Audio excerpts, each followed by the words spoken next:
जय माँ लक्ष्मी। मित्रों, आज दिवाली की कथा लेकर उपस्थित हुआ हूँ। आशा है इससे आप लोगों को एक नई जानकारी मिलेगी और भी ऐसी जानकारी प्राप्त करने के लिए इस चैनल को सब्सक्राइब करके वीडियो को लाइक जरूर करें। धन्यवाद। अब कथा।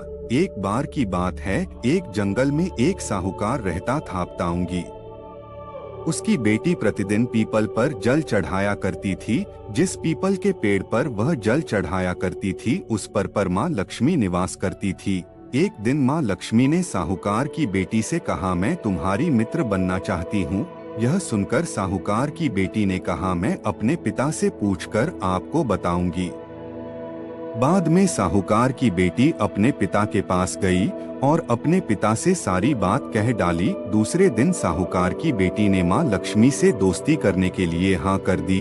दोनों अच्छे मित्र भी बन गए। दोनों एक दूसरे के साथ खूब बातचीत करने लगे। एक दिन माँ लक्ष्मी साहूकार की बेटी को अपने घर ले गई। माँ लक्ष्मी ने साहूकार की बेटी का खूब स्वागत किया।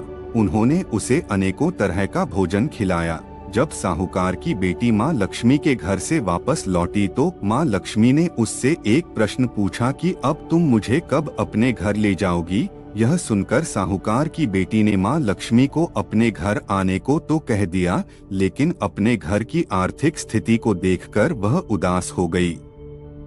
उसे डर लगने लगा कि क्या वह अपने दोस्त का अच्छे से स्वागत कर पाएगी। यह सोचकर वह मन ही मन दुखी हो गई। साहूकार अपनी बेटी के उदास चेहरे को देखकर समझ गया।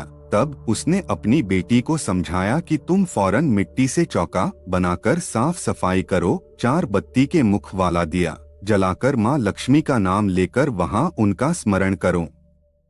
पिता की यह बात सुनकर उसने वैसा ही किया। उसी समय एक चील किसी रानी का नौलखा हार लेकर उड़ रहा था। अचानक वह हार साहूकार की बेटी के सामने गिर गया। तब साहूकार की बेटी ने जल्दी से वह हार बेचकर भोजन की तैयारी की। थोड़ी देर बाद भगवान श्री गणेश के साथ माँ लक्ष्मी साहूकार की बेटी के घर आई।